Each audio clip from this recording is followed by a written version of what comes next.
একটু লবণ দিয়ে সিদ্ধ করে নেব।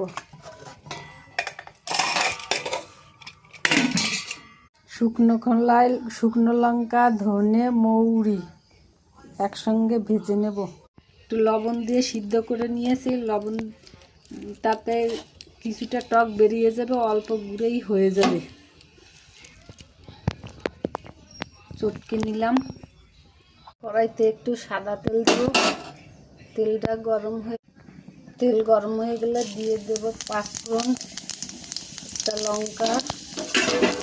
পাঁচফোড়নটা পুড়ে গেলে দিয়ে দেব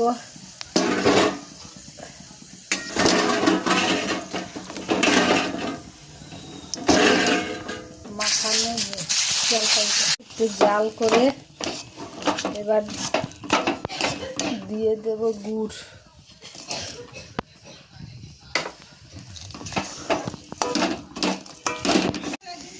লবণ দিলাম। একটু ভাজা মশলাটা দেব।